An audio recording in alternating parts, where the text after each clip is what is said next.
shape. Great drive, Lester. Thank you. Approach shot is from the left side of the fairway. This is a semi-blind shot. You can see the top of the pin, kicks in from the left, hit a really good strike here. Pin is right at the back, so this is going to land sort of centre of the green, hopefully hop forward, but comes up a tad short. We know the green slopes sort of left to right, so this is outside left, and just let it drift back towards the right-hand side to the hole. Realistically, looking to two-putt this. If it goes in, it's an absolute bonus. The ball's just breaking now to the right-hand side. Going to miss to the right, but pretty good putt. And an easy two-putt par to start the back nine. That really wasn't a pin that you'd want to attack.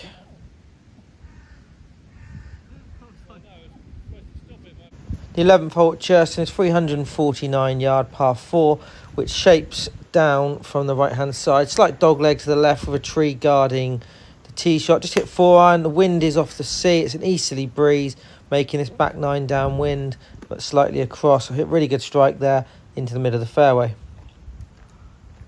A downhill approach, you see that tree on the left-hand side. So we've played far enough back that we've hit our tee shot into the fattest part of the fairway. The pin's on the right-hand side. It kicks left to right, so I'm going to go straight at this. This is a good club for me as well. 135 yards is my pitching wedge. Hit it really good. It's right down the pin, just left of the stick. Comes up a fraction long, but really pleased with the strike. Give myself an outside birdie putt. This is a tricky little putt. It's down the hill and breaking from my right. And as soon as it loses pace, it will go left. Past the hole is downhill as well, so you've got to be careful because this could easily get 4 or 5 foot past and keep running. Hit a good weighted putt, it's just not took the break. Stayed above the hole, but again, a tap-in par. Started the back nine nice and solidly. The 12th hole is the second hardest hole on the golf course and the hardest hole on the back nine. 5 wood to position and draw it into the slope. Hit a really good strike here, nice low penetrating flight, and it's running down the middle of the fairway. Should leave me sort of a short iron into the green. This is what we're faced with the second shot. The pin is tucked front right. If you miss it right where the bunker is, it will kick into an old bunker, which makes it almost impossible to get up and down. Hit an 8-iron. The starting line was good, but it's not fading. It's staying exactly where I've aimed it, and it's going to stay above the hole, leaving a tricky putt down the slope. Looking at the positives, though, we have missed it on the right side. So this is down the slope. Should break from the right as we look. Got to be careful again because you could easily de-green this in the summer, but the greens are a little bit slower. Hit a nice putt. It's actually coming back the other way at the end, which has left me sort of a tricky 3.5 foot putt for par and a net birdie. I'm seeing this just inside left, but not outside the hole. Keeping it on that line with a good bit of pace. Hit a good putt there, straight in the middle of the hole. 13th hole is stroke index 18 and a risk and reward tee shot. You can green this and it's downwind. I did think about going at it with driver, but in the end I pulled 4-iron to leave myself a full shot because the pin is at the back. Hit a really good strike here, exactly perfectly into the middle of the slope, and it should leave me on the flat with a good view of the green and the pin, and this is what we're faced with for the second shot. So going right at this, I'm going to try and land it all the way back there, trust the yardage and commit to the shot. The carry distance on my gap wedge is 120, but it is downhill, like I said, and it's also downwind. I've hit this really good, just left of the pin. It does slope left to right the green. I'm hoping for a bit of spin back towards the hole, and that's exactly what's happened. Although it's above the hole, it's a relatively short birdie putt. This putt is trickier than it looks. It's breaking from the right and it's straight down the slope. You would not fancy this putt in August. Hit a really good stroke, perfect line, dead weight into the centre of the hole, and that's a really good birdie. It's the 14th tee shot. It's the only par 5 on the back nine. You can take it over those trees we're looking at now on the left with driver, but I'm going to hit 5 wood and shape it the other way, draw it off the trees on the right and the wind. Hit a really good strike here, nice little draw. Perfect line. Gives me a chance of reaching the green in 2, even though we've hit a fairway wood off the tee. A little bit unlucky here because we've actually caught the rough. The pin is well tucked behind the bunker on the right, so the miss is going to be left to give yourself a good chip in. I'm trying to hit it down the left and fade it, but it's not faded much. I'm now praying that it's going to miss the 2 fairway bunkers, which it does. It's got down to about pin height. It shouldn't be too difficult to chip this.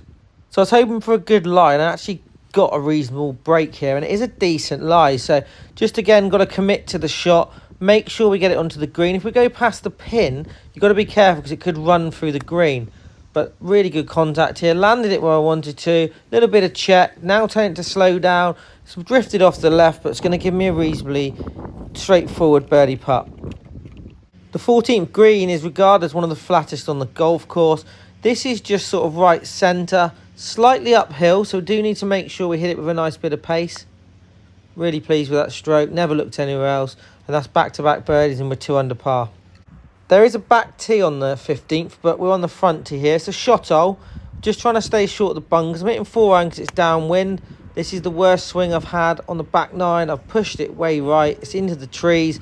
We're praying that we get lucky and we get a line to the green, but we're going to be blocked out.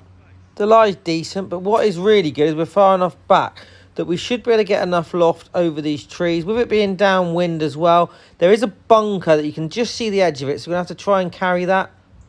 Made really good contact here. It's got over the trees. I'm now telling it to go. Hopefully it can get over that bunker. It looks like it has, and it looks like it's bounced towards the pin. Decided to have a cheeky little look in the hole because I can't see the ball. Unfortunately, it's not in there. We find the ball just short of the green. The lie's not particularly great. Just get it running forward. It's going to drift to the right and come up a fraction short. So this is the par putt. This is actually for a net birdie. It's from the left and it's going to break towards the hole. Again, trying to be positive. Get the ball running at the hole. Dead centre again. Really pleased with the way I've putted on this back 9. The 16th hole requires a tee shot just under 200 yards because you do run out of fairway. This is what you're faced with. There's out of bounds down the right-hand side and there's trees on the left. Decided to hit 5 iron to make sure I'm short of those trees on the left because the wind is blowing right to left. Decent strike, but just slightly tugged it. Praying now it's short of those trees, and it is. It should leave myself a shot to the green from the left-hand side. I'm fortunate that I've got a second shot into this green, but it's guarded by a bunker and it also kicks left to right, so anywhere 20 foot away from the hole would be a great shot. Pulled out pitching wedge 137. This is a 135 club. I've hit it out right, hoping the wind will bring it back. It's not staying where I've hit it. It should catch enough for the green. It's come up a fraction short, but I can get the putter on it, which is always good. I'm reasonably pleased with the outcome. So this round is in danger of slipping away. So we're just going to try and 2-putt this up the left-hand side. Let it drift to the right. It's all up the hill, so it's a relatively slow putt, which needs hitting. Hit a decent putt. Just going to drift to the right now and take the break. I'm telling it to slow down because it can get away. Sort of leaving myself an awkward 5-footer. This should be sort of right centre. Not too much break on it. Does need hitting because it will drift to the left. And a solid putt to save my par and keep the round going. The 17th hole was the only par 3 on the back 9, guarded by bunkers. You've also got a run-off long. Decided to hit 7 iron. It's a 6 iron distance, but I don't want to go long. If you tug it into that sort of little swell behind the green, then you won't get up and down. So just trying to hit this in the middle of the green, leave myself an uphill putt and keep the momentum going. A really good strike, nicely drawn, using the wind. It's landing middle of the green. It didn't hop forward. It's sat straight down, which will leave a lengthy birdie putt. This is a similar putt to the last. It will break from my left. The right, as you look up the screen, needs to be hit, and it will drift to the right as soon as it loses pace, which it's doing now. Never started on the right line. Not a great putt, but left myself a relatively easy par putt returning. So this one, right edge, nice and firm. Don't let it break and move to the left. Got to stay positive again. Feeling quite confident over these today. Decent putt, gone in the right centre and save my par. The 18th hole, 337-yard par 4. You need to play into position here because it does pinch point up at about 250. So I'm going to hit 2 iron off this tee. There's a bunker down the left-hand side. There's trees on the right. So as long as we avoid them, we should leave ourselves a relatively easy second shot. Just checking the wind again. So like I said, 2 iron down that left-hand side. Don't take those trees on. Gives you a nice angle into the pin. Need a good strike here. Come on. Let's finish this off. We couldn't do it at Dinard. Can we do it here? So fraction left towards that bunker, but I'm thinking I've not hit enough club to get there. But now I'm worried. No, it's come up short. Should leave myself a good angle. I'm really pleased with that. A little close for comfort. 126. I've hit gap wedge, which is my 120 club, but the wind is down and from the left. It's landed on the front of the green, hoping for a bounce forward, but it didn't. So again, we'll leave myself a lengthy birdie putt, and that's the ball there on the right-hand side. Sort of 30 foot left, breaks from the left, but not a lot of break really on this, but it's all about pace. So we want to hit it up the hill and leave ourselves a tap in at worst, hit a good putt here. Always going to be a bit left. It's actually tried to wander left, but that is a relatively stress-free tap in. 2 under par, back 9, 22 points. Thanks to Gareth, Neil and Andy for their patience while I filmed.